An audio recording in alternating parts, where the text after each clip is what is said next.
would like KTR Garu to come and talk to us. One word about KTR Garu is that as journalists, we often talk to politicians. They tell us a lot of interesting things, but most of the interesting things are off record. With KTR Garu, many of the interesting things are on record, so it is always a pleasure to listen to him. I hope he does some plain speak here as well. Thank you. He's done your job.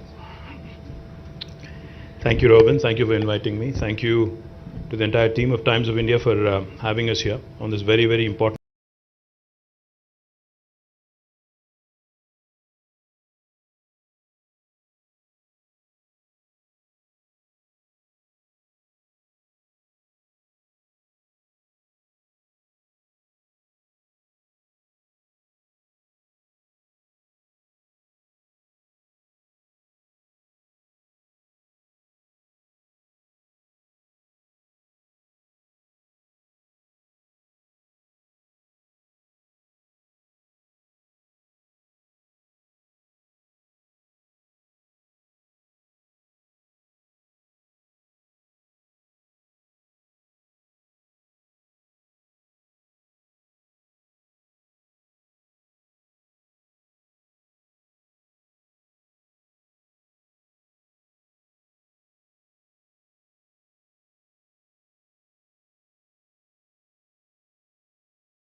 Things that we have Replanet initiative of and the Times of Many of you are experts in this field. It's very happy to have you here. And instead of me preaching to the converted, I would like KTR Garu to come and talk to us. One word about KTR Garu is that as journalists, we often talk to politicians. They tell us a lot of interesting things, but most of the interesting things are off record. With KTR Garu, many of the interesting things are on record, so it is always a pleasure to listen to him.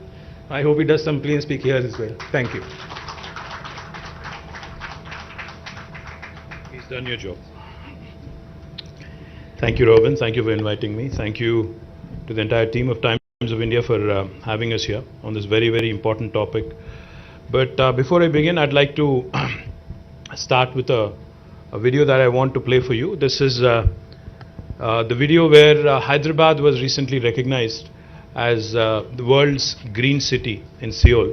Just wanted to play that video for you and then we take it from there.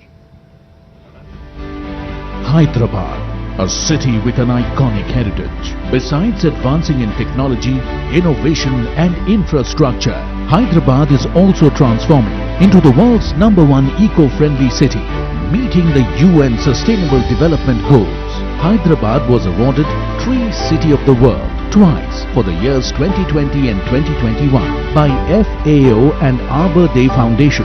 Now, Hyderabad, the capital city of Telangana, wins another laurel. Hyderabad beats Paris, Montreal, Mexico City, Buenos Aires, Melbourne, while competing with 57 entries from over 40 cities across 24 countries, and won the World Green City Award 2022 and Living Green for Economic Recovery and Inclusive Growth Award by the International Association of Horticulture Producers. AIPH celebrates this fantastic achievement. For the city of Hyderabad, we can confidently say that Hyderabad is a world leader in nature-oriented approaches to city design, form and function, says Mr. Tim Briarcliffe, Secretary General, AIPH. The credit for this remarkable achievement goes to the champion of greenery, Honorable Chief Minister Shri K. Chandrasekhar Rao and his government for the various green initiatives and environment-friendly policies, particularly Telangana Ku Haritha Haram, the brainchild of the Honorable Chief Minister and the world's third largest human endeavor in afforestation. With progressive policies, thoughtful leadership and inspiring governance over the last 8 years, Telangana, the youngest state in India, is leading the country with its path-breaking initiatives. This award is a great honor and glory for the city, for the state and for the nation. Thank you. Like I said, I'm very glad to be a part of this Replanet initiative of the Times of India, with very specific focus on water and the importance of circular economy. This topic assumes a lot of significance, and there's a lot of topical significance with reference to urban areas, and me being the Urban Development Minister, I also wanted to share with you a few things that we have attempted and a few things where we have succeeded, and also areas where we are still working on in terms of ensuring that our cities, which have turned into heat islands and have become single biggest contributor to carbon emissions, have to be tackled. And this is something that I say not just as a Minister for Urban Development, but also as a very concerned citizen and as a concerned father who's worried about the future generations as well. As we all understand, as we all know, cities across the world, not just in India, have become the economic engines, propelling our growth stories across the universe, across the planet. Now, if you just look at India, or if you look at Telangana for that matter, more than 45% of Telangana's GSDP actually comes from Hyderabad and the suburban areas of Hyderabad. Same is the logic for every single nation across the world. In fact, a few years ago, I've mentioned this before, but I'll say it again. A few years ago, I had a meeting with Satya Nadella, who is the chairman of Microsoft, CEO and chairman of Microsoft. So when I was sharing with him that Telangana is a very urban state and a large chunk of our revenue actually comes from urban pockets, Satya shared something very insightful and interesting. He said, even though Microsoft actually exists in nearly 180 countries in terms of presence, 70% of Microsoft's revenue also comes from 80 cities across the world. So cities have become magnets for investment. Cities have become magnets for migration, urbanization, primarily because, people migrate to cities in search of better livelihood opportunities, better education facilities, better healthcare facilities. In general, better living standards is what they come in anticipation of. As a result, what we are witnessing today is, Mr. Nitin Gadkari, Honorable Minister, Union Minister, keeps referring to this, and let me paraphrase him a bit. Mr. Gadkari keeps telling us whenever we meet him that whatever urbanization has happened over the last 5,000 years is likely to happen over the next 50 years. The same quantum of urbanization that has happened in the last 5,000 years will be happening again, will be repeating itself over the course of next 50 years. So that kind of points you to the enormity of the challenge at hand for all of us. The importance of urban areas, of course, cannot be overruled. It can be gauged from the fact that while urban areas in terms of geographical expanse constitute for 5%, but they contribute to 46% of the population in Telangana and to about 2/3 of the GSDP of the state. To put it in numbers, let me put it this way. If you look at Telangana as a state, our geographical area that the state currently kind of covers or extends to is about 1,12,000 square kilometers, out of which Hyderabad alone is 675 square kilometers. But if you look at other urban pockets also, in the entire state of Telangana, it would not be more than 2,000 square kilometers.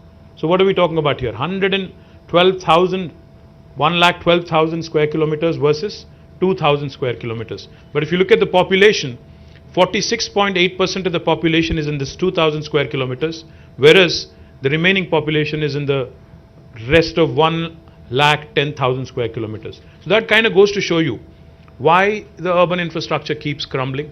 Because, you know, the density of population, the paucity of space, that presents a huge challenge to the entire urban development department that I head.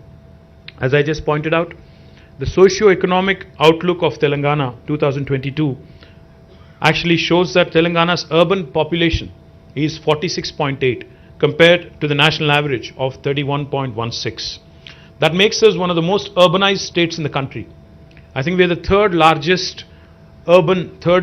most urban state after Tamil Nadu, which is at 48.45, and Kerala at 47.23, and right after us is Maharashtra at 45.23. So that makes Telangana one of the most urbanized states in the entire country. And we are also one of the fastest growing urban economies in the country. When the state of Telangana was formed in 2014, we had 68 ULBs, the urban local bodies. But now the number has been increased to 142. That includes Hyderabad as well. Hyderabad, while we have still many challenges and many issues to tackle, I'm happy to share with you that over the last 5 years, and more particularly from the period 2015 until 2020, Hyderabad has been rated consistently by Mercer as the best city in India on the quality of living index. And I'm very, very proud of the fact that this has come even despite all the challenges after the new state was formed, the transition, etc., etc. But our goal is not just to be the best in India. Our ambition is larger. We are audacious in terms of vision, because our Honorable Chief Minister will not rest on laurels. He's not somebody who's content being known as the best in India. He's given us a task. He's asked us to be one among the best cities, best top 25 cities in the world in terms of livability index. And that's a humongous task, because if you look at the global rankings, while Hyderabad is number 1 in India in terms of livability, on the world index we are still 140.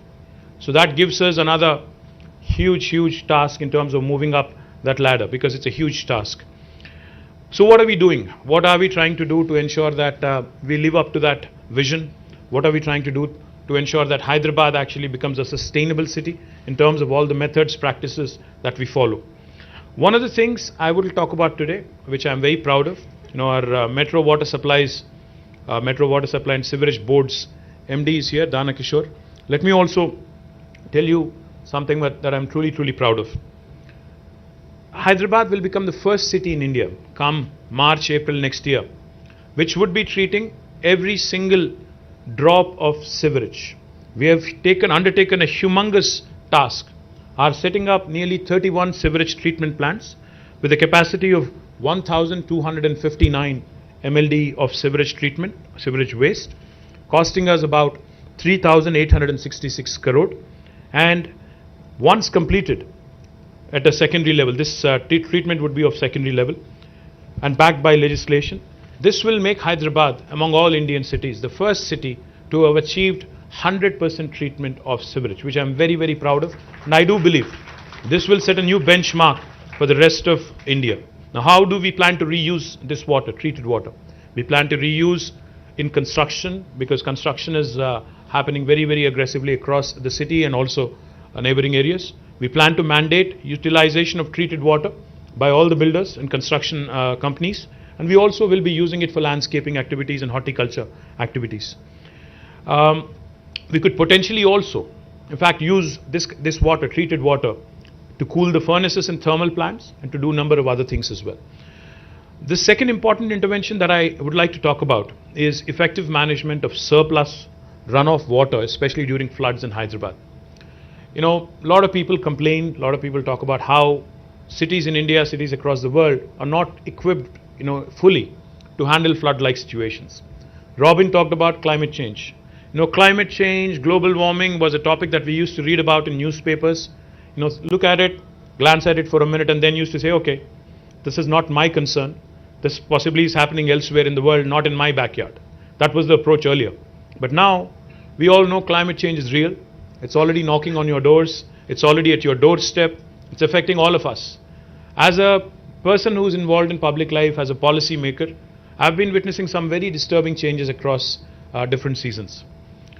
We are now accustomed to unseasonal rains in October. And we are also accustomed to, unfortunately, late arrival of monsoons.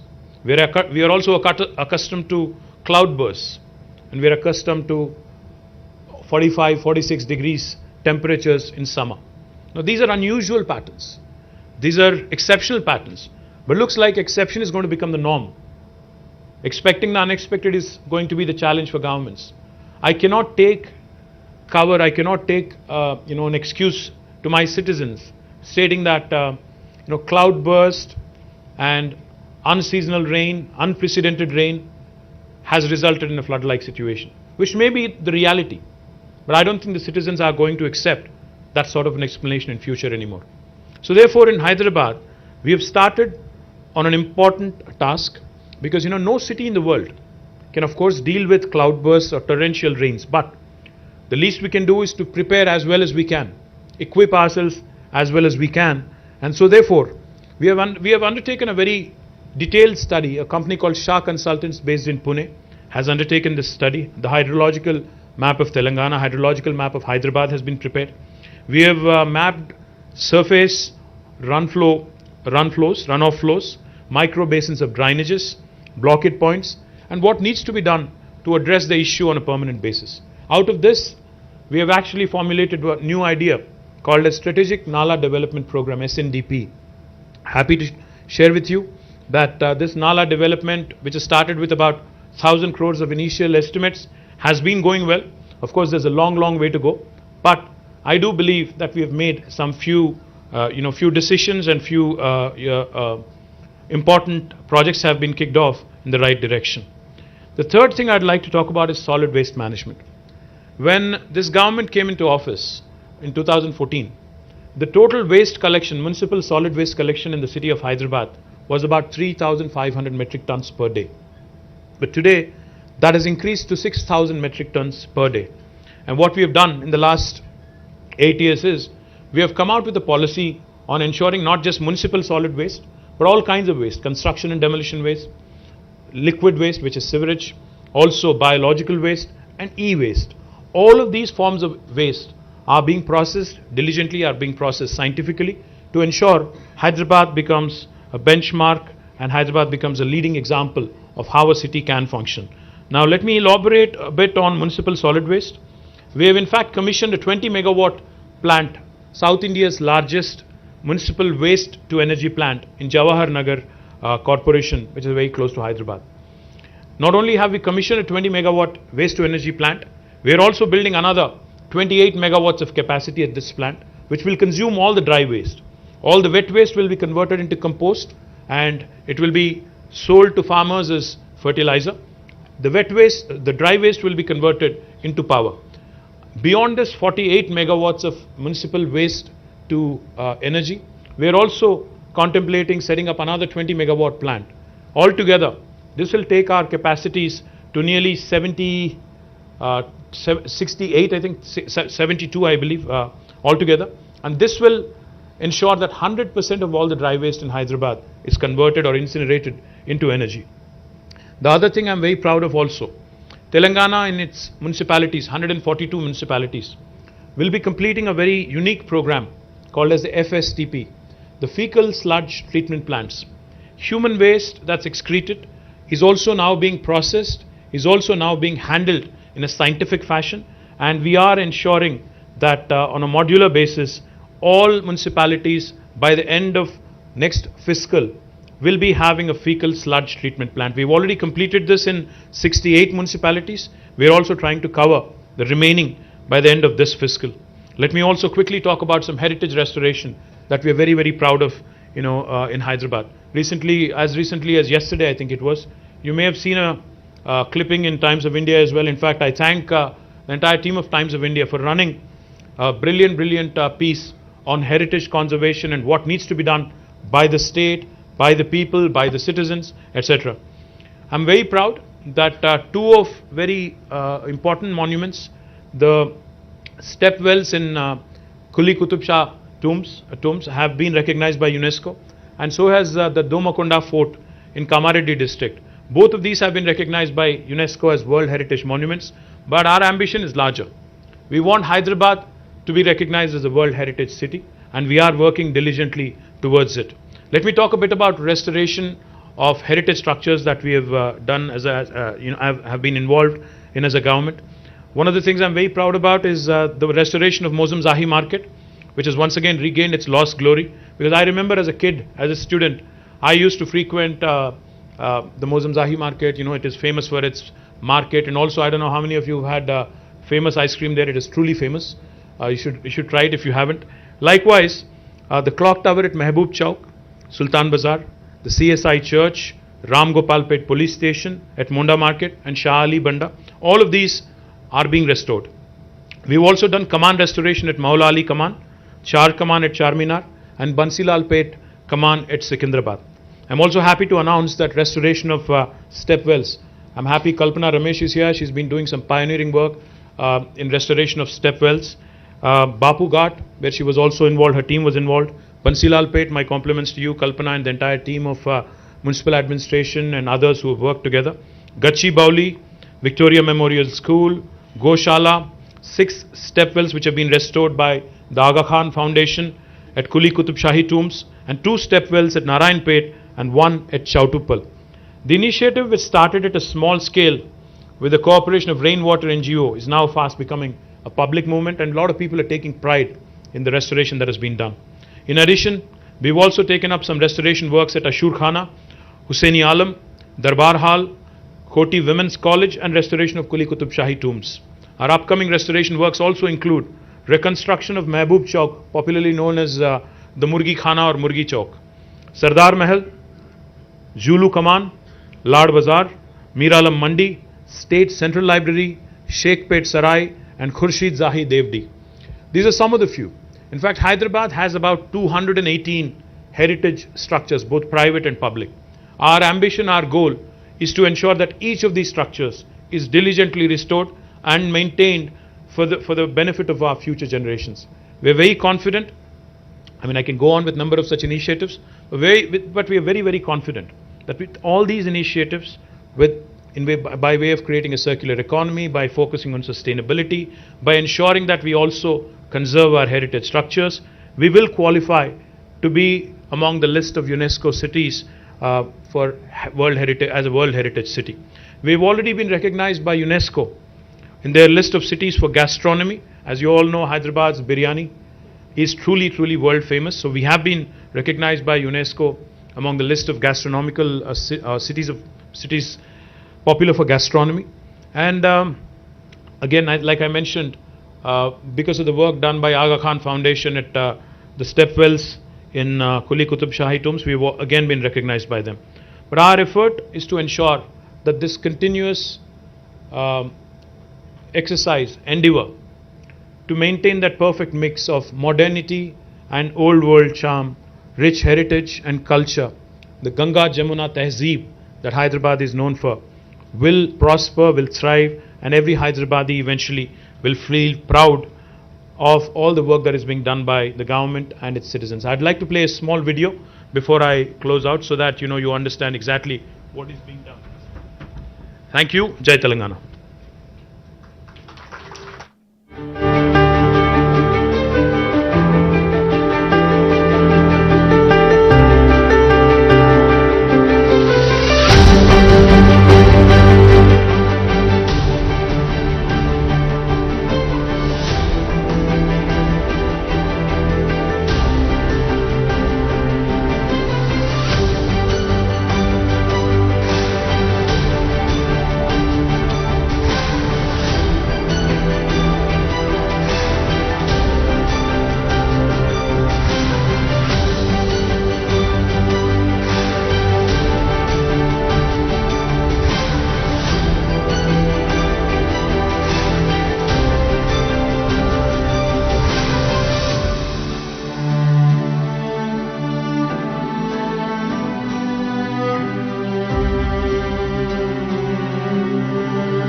Yes.